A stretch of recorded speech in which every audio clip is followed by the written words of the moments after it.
Kuriga, a sleepy community in Chukan local government area, is about 2.5 kilometer journey from the Kaduna state capital. The community shares boundary with Birnin Gwari local government, one of the hotbeds of banditry in Kaduna state. The community came under heavy attack on Thursday morning by bandits who invaded the government secondary school and Lear Primary School, both located within the same premises. Following the attack, Governor Sani abandoned his official engagements for the day to visit the community. The governor arrived Kuriga almost at nightfall and heads straight to the palace of the village head, Lawal Abdullahi.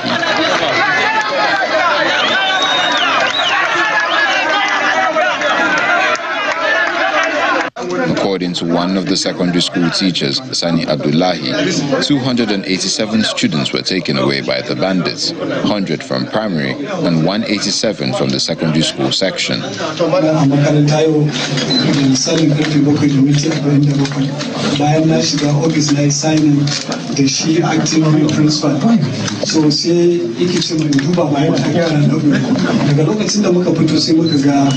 Bandits ne gaba ɗaya sun yi occupying gaba ɗaya makarantar su yi marketing everywhere. So muka fara tunanin ina za mu sai suka ce mana mu yi daji. So muka cikin daji kuma gashi suna da yawa. Yara ne suna biye da mu almost sun mutum 700 suna bayan banda ma primary suna pupils. So bayan mun yi cikin daji sai Allah ya ba mu mafita mu da wasu yara sai na samu na dawo na wata bayan gari na dawo cikin gari na zo na yi report cewa ga abin da ke faruwa. So daga nan dama sun fara alfahari. While thanking Governor Sani for his prompt response to the attack, the tearful village head appeals to him for a permanent security formation in Kuriga community.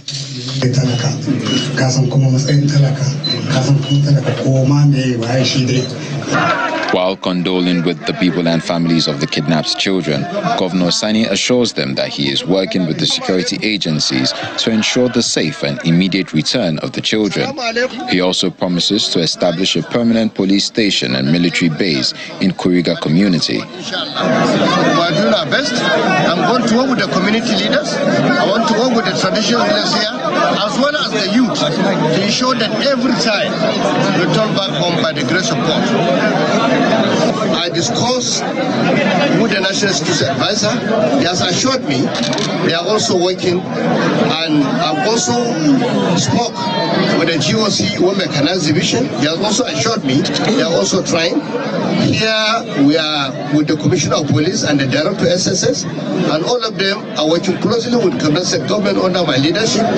No child will be left behind. All of them will come back home by the grace of God, inshallah. Already, a manhunt of the bandits has commenced with troops deployed to Kuriga and other surrounding areas with a view to rescuing the kidnapped children.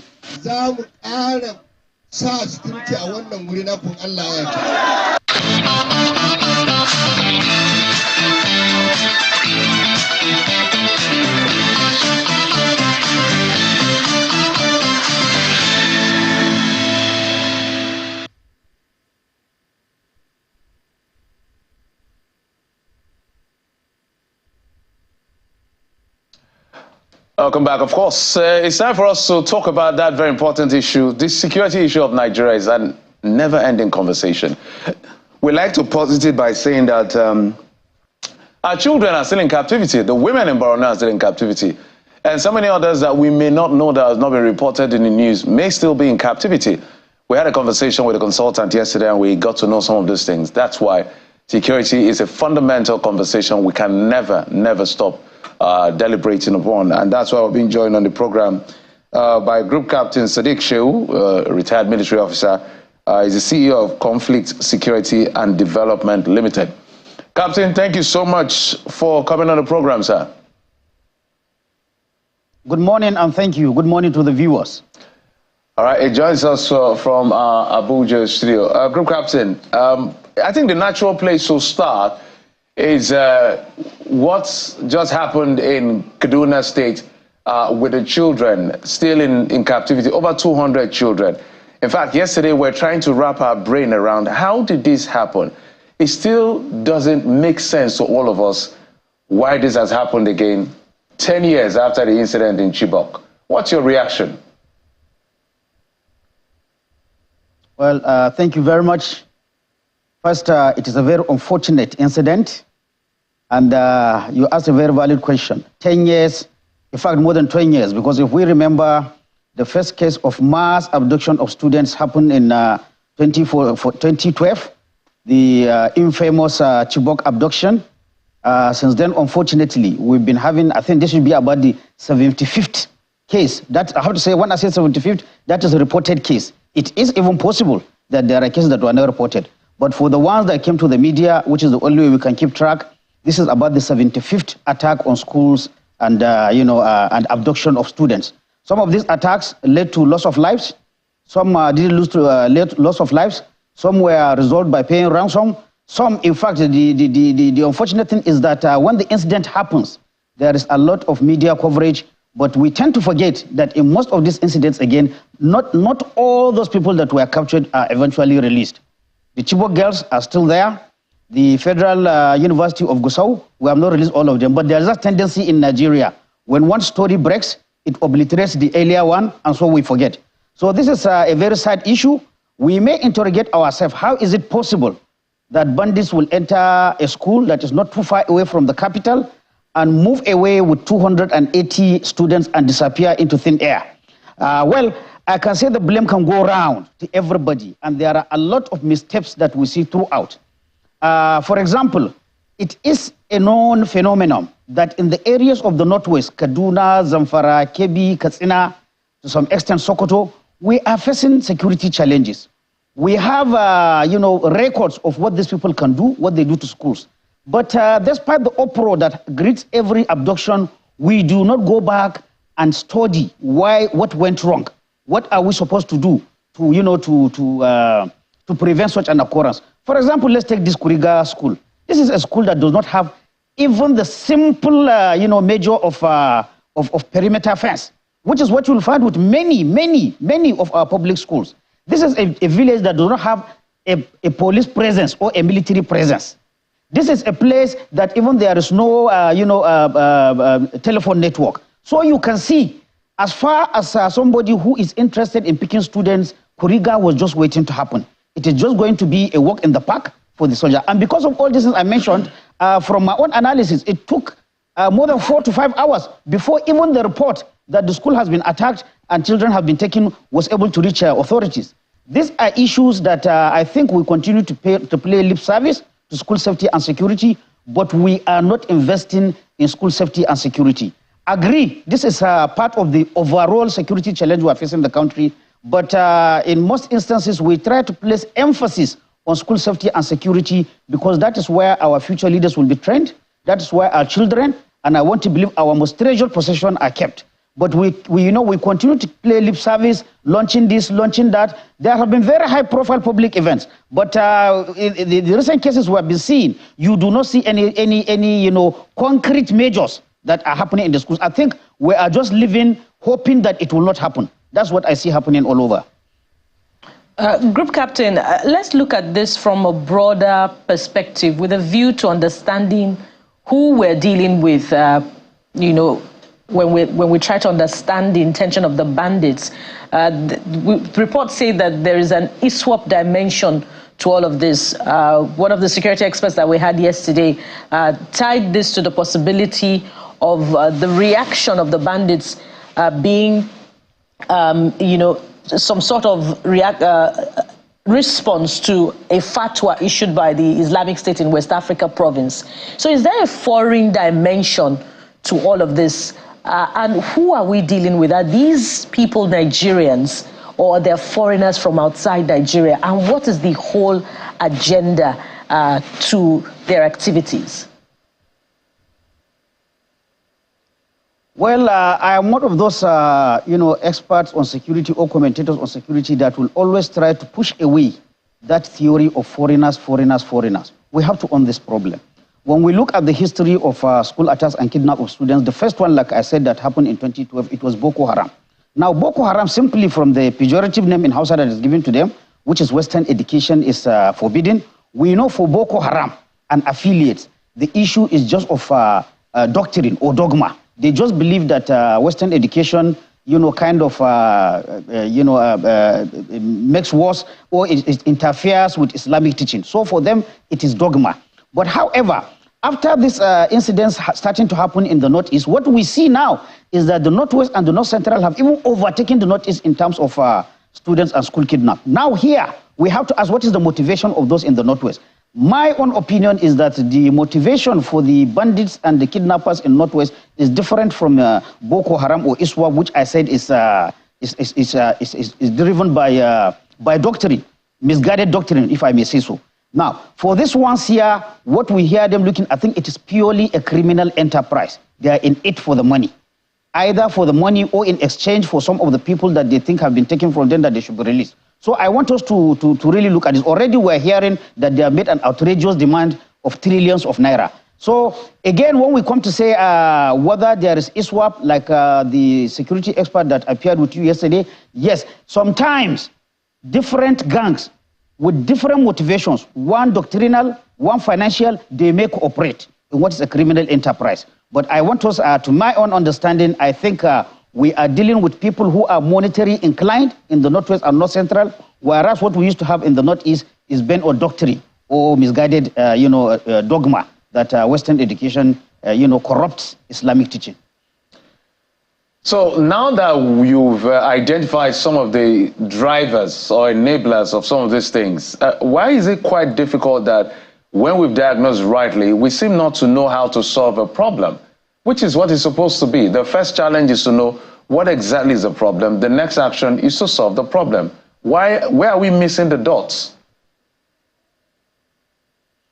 We are missing the dots in that we are always caught reacting rather than being proactive. Experts in kidnap and hostage will tell you the best option you have is try to prevent. Prevention should be the issue. When you say, the bandits have already taken hostages and you are talking of rescue, honestly, you are already on a very difficult terrain. So, but I do not see us putting a lot of investment on the preventive measures. Preventive measures, there are some that are even very simple. Some are procedural. Some have to do with electronic security. Some have to do with physical security. When I talk of physical security, you don't erect a school right from inception.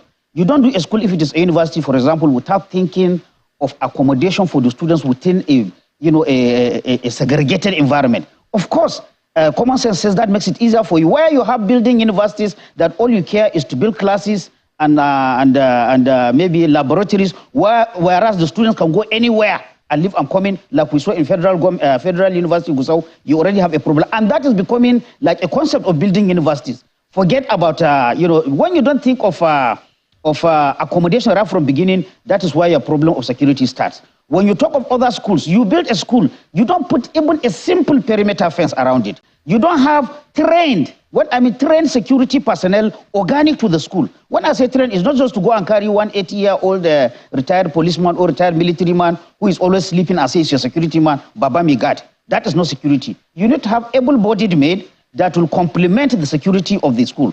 Do we do security drills like we see in other countries? Even us as parents, do we play our role when we go to PTA? After paying thousands of naira, do we ask the school, what do you do in case there's a shooter in the compound? What do you do in case, what security plan do you have? So you can see the missteps are so many. When you talk of electronic security, how many schools care, and certainly not public schools, how many schools care to put CCTVs so that even if something happens, you have faces, you have cars that you could track. We do not have these things. So what we have is always, they strike, they take the students, and like I said, we are negotiating with a kidnapper that already has hostages with him. Honestly, he has the upper hand. Because this rescue, I hear people saying rescue, rescue, rescue. Even for the most trained, the highest elite hostage rescue teams, rescuing hostages from a kidnapper is never going to be easy. In fact, at best, you have a 50% chance. Of course, some people, again, go to the extent of saying, let them bombard anybody, which I never share. Because the purpose of rescue operation is to restore those people that have been kidnapped safe and sound. Anything short of that cannot be counted as a success. So we should move from the reactive mindset to the proactive mindset. let's ensure, especially in areas, well, I know resources are scarce. You cannot, for example, like I had the governor now in your clip saying that they will open a police station and a military district. Now, are you going to open police station and military unit in every village that's a school? Of course, it is not a feasible district. So even while we are crying, like the evil proverb says, we should be able to see the road. While we are looking for solutions, we should look for solutions that are practical and doable. But like I said, in fact, even the government, we have the Safe School Declaration, we have the Safe School Initiative, but who is enforcing this issue of what a school is supposed to have? State governments or federal governments are the ones that register secondary school and universities. What guidance have they given to proprietors that you must have this, you must have this, you must have this as part of your security plan before we approve your registration? Nobody is thinking of that. So like I said, we have to move from the reactive to the proactive mindset. And that's what I do not see happening for now. And as we move to being reactive, we've identified failure of intelligence, we've identified failure of prevention, and we have a traditional failure of deterrence. So what would be the challenge of the managers of our security, whether it's at the federal level or at the state level?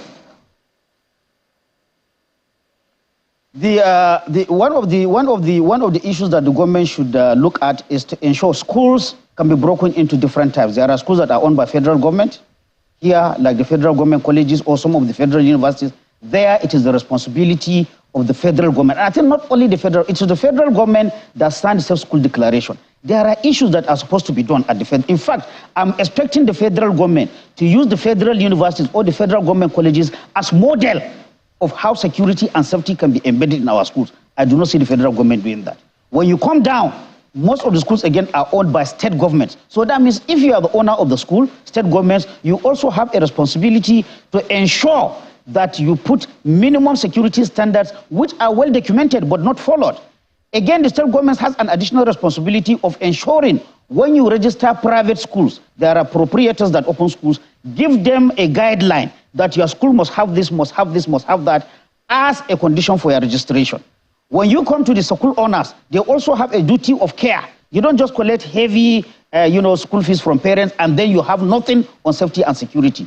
Like I said, it is a national malaise. Whether you look at the attack on our railways, we always think of security as an add-on. Security and safety never goes into the initial planning. So this is the problem we have. You also have to train, host communities where these schools are. We know that the siting of a school, whether university or secondary school, is a great political debate in Nigeria. And every community knows the benefits of siting a school. But then, for the payment of that benefit, you have to make them co-owners of the safety and security of that institution. But the general public are not security experts. So again, it is incumbent on the federal government, on the state government, to sensitize the security, the host communities of these schools on how they too can contribute. Then finally, even the students themselves, whether in primary or secondary school, you owe them a duty to sensitize them, especially again in areas that are security challenged. When I say areas that are security challenged, of course, Northwest and North Central come into it, because out of the 75 attacks we have so far, Northwest, I think they are carrying about 70% of those attacks. So we really have to, sensitize an all stakeholders approach. And to our security forces, when I'm researching on this document, I found that not more than 3 years ago, the police said that they have launched a special squad. It was a very big event, I remember, covered even by you, Channels TV, almost all the TVs carry it. I would without being disrespectful or thinking that I foresaw it, when I saw that event, I was thinking, is this event only for Abuja? Is this what is supposed to be for safe schools? But what did we have? After the launching of the special squad, have we heard that the special squad of the police, took part in this, or contributed in any way to this attack in the schools that we have? After the police, we also had the civil defense. They also said they have a special squad. The emphasis on special squad. If I may come in there, we do not see. If I may come in there, Group Captain, you have identified many layers of care and of management of security. But really what I'm asking you to comment on is the competence of the leadership, where it flows from. Either it's at the federal level or it's at the state level. For instance, in many states of the Federation, stakeholder security initiatives are springing up. So the leadership that is supposed to be provided for the inspiration of these layers of security at the even at the most basic level, the local level, the school level? Are you seeing it flow from the top to the bottom? And if not, should there be a review of what we call the security architecture if they do not have the necessary wherewithal in terms of competence, in terms of ideas, in terms of inspiration to lead the charge where security is concerned? Thank you very much. Leadership. Like I said, when you look at issue of schools, there are different authorities that have a role. The federal government, the state government, even local government, and also the school owners and the host communities. So if we want to talk about the blame for what is happening, each of these stakeholders can carry their own blame to a certain extent. Let's start with the federal government. The federal government is the one that should set guidelines. The federal government is the one that signs initiatives like the Safe School Declaration. So it is after adhering to such a declaration, you should be implementing. But not only in this case, Nigeria is quick to sign declarations, treaties, conventions, but the implementation is always a problem. So there is the role of the federal government, which we are not seeing. There's also, again, the roles of the state government. The state governments, they are the ones who provide licenses for schools to operate. They have their own schools. So definitely for their own schools, they carry a responsibility. For schools that are owned by other people, they have a responsibility to give guidance. We do not see that happening. So again, like you said, up to the down level, there is a role that everybody can play, but it is not being played. For the security stakeholders, like I said just before you asked this follow-up question, we see them operating in silos with everyone. We hear, you read a lot, yes, there are initiatives been this in safe school, this special squad for this, police special squad, civil defense special squad, civil defense national crisis management center for 7 schools. But the reality is on the ground, beyond the show, beyond the ceremonies in Abuja, this has not trickled down. This is just an example. If you are talking that safe school and you are living a school that does not have even a communication with the security agencies, this is what happened in Kuriga. No telephone. And in the absence of telephone, you do not have a VHF or UHF radio that even the principal can call and say my school is under attack. So we should move away from these ceremonies and this, launching this, launching that, and move to concrete measures that will give security to safety. I want us to understand in discussing school safety and security, of course, we are doing the discussion again in a climate, a total climate of the general lack of security. But the emphasis on security in schools is because of the emphasis on our future leaders, the emphasis on our treasured, most treasured possessions, which are the children.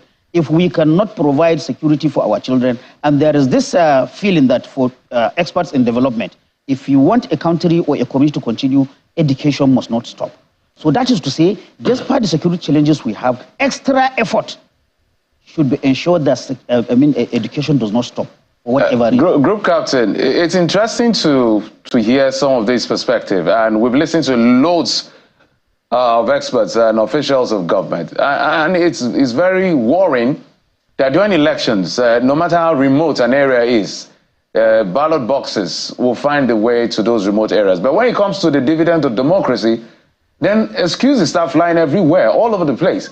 So my question is, what else can be done as a deterrent? Because people are tired, people are fatigued.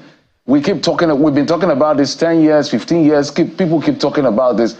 And people perpetrate this evil, and yet we don't see execution. We don't see proper judicial process and seeing people being executed for killing other people. What else do you think can be done to stop all of this? Because it will not stop until something drastic happens.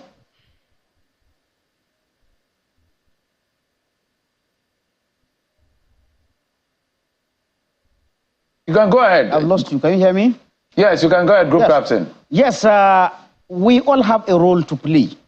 I think I noticed one thing with the Nigerian populace. You know, when an event breaks, we don't have a long attention span. I just finished telling you, and I think you said your guest yesterday told you, some of these schools attack that happened that received a lot of attention. Give it 2-3 days, it is gone. And I think the leaders, our leaders, they understand the mentality of Nigerians. We can never keep something. We talk of Chibok. Up to now, Chibok girls have not been released. But do you see, even including new media, do you go back to Chibok? You do not. The Federal University of Gusau, not all the people that were kidnapped have been returned. But we have forgotten, now we are on Kuriga. Give Kuriga 3 days, the story will go down until we have another attack. So here, I am challenging the voters. They should hold the government responsible. Account, when we said we have 287, it is not enough. If at all, hopefully, government should return 286 and say 2 are remaining. We should keep the debate live. The 2 remaining must be brought or accounted for. This is a role for the media as the guardians of the public. This also the effort of the local communities. Of course, the local communities, unfortunately, sometimes they're in localities where even to come to the media like I'm doing now is not possible for them. But all the same, they should hold their elected representatives and make a lot of noise. We should not keep quiet and allow this debate to be swept under the ground, and then we have another. Tomorrow, if we hear that one politician has been caught with 3 billion naira, I'm telling you this Kuriga incident of 287 will die down, and then we move to that story. Next week, if there's another event that EFCC has caught somebody, we move to that debate. We do not have a long, memory span to pursue issues. And I think that is what is giving our elected leaders, they always know. I think in some of their plans, there's even that, forget Nigerians, if something happens, they're forgotten about it. One story will bury another one will bury another, and then we lose the thread. But we have to hold our elected discipline.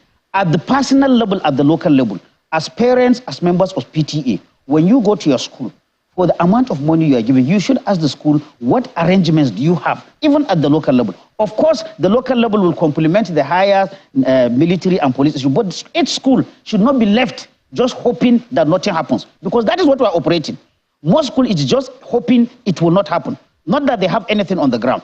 It's for the same reason that you see in many of the cases that I follow, when there is a kidnap, in fact, this 287, they even tried, because I think within a short time we're able to know. In some of the cases we have, you don't even know the number of people that were taken.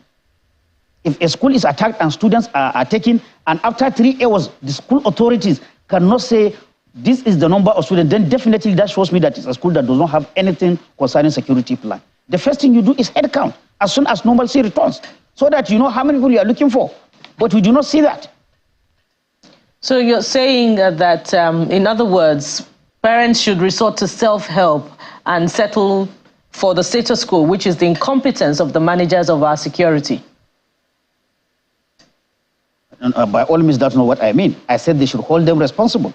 I think that came out in my remark to your question. We should hold our elected leaders responsible. We should not allow our ball to go away. We are talking of 287. I want to see this story kept alive. Whether it is for the federal government, whether it is for Kaduna State government, whether it is for the House of Representatives member of that place, they should be bombarded with these questions until we have this our 287. And we can even go back to the earlier attacks where we still have people that have not been accounted for. We should not let our eyes go off the ball. That's what I mean. Sorry. Group Captain, do you think that anybody is going to take maybe the government seriously? Because at the end of the day, what may happen, we can almost see the script.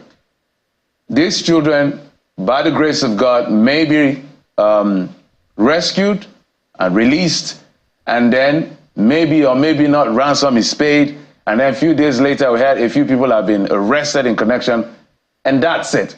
How much of that will give confidence to anybody to hold any government to account? Because it's a script that we know the end. Okay.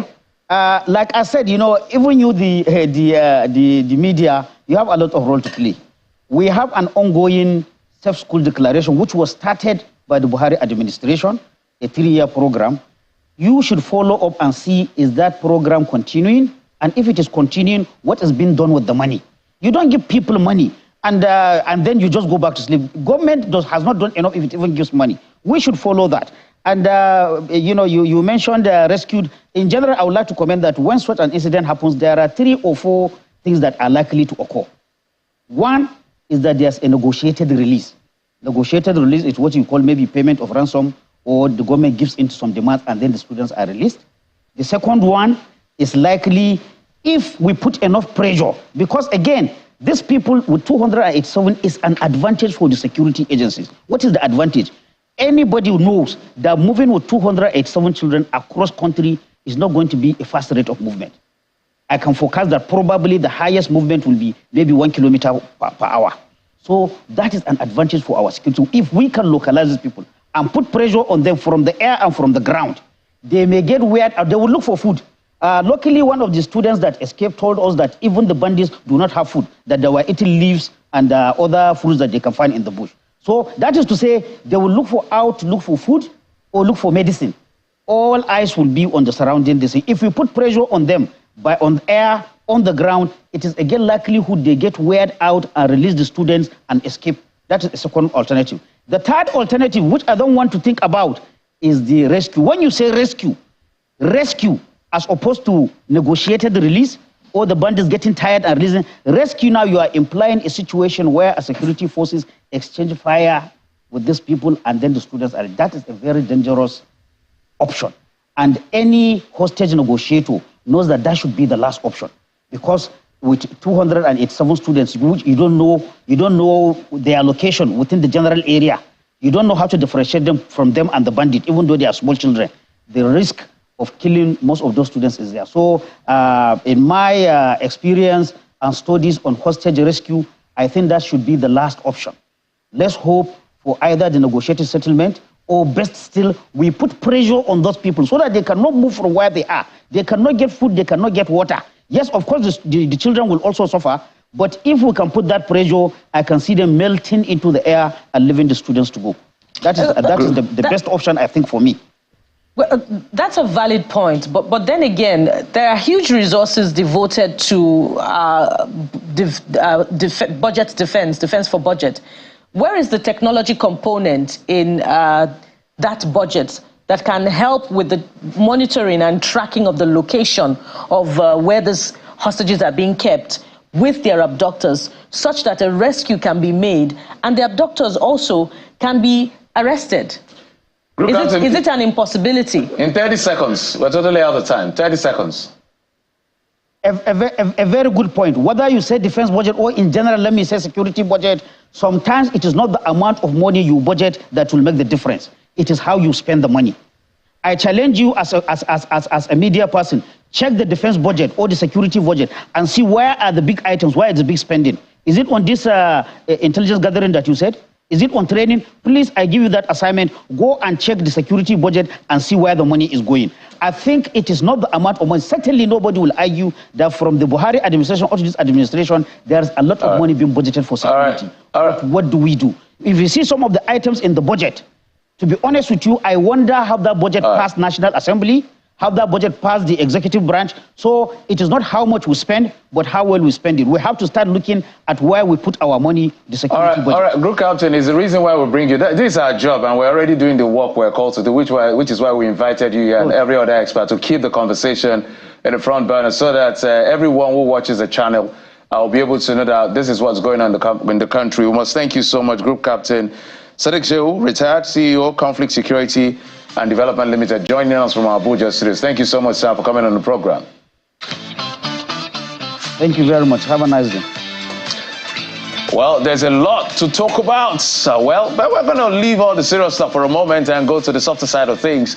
And I can tell you for a fact that Vector is right here with us on the Morning Brief. That's a conversation in just a moment. Join us again.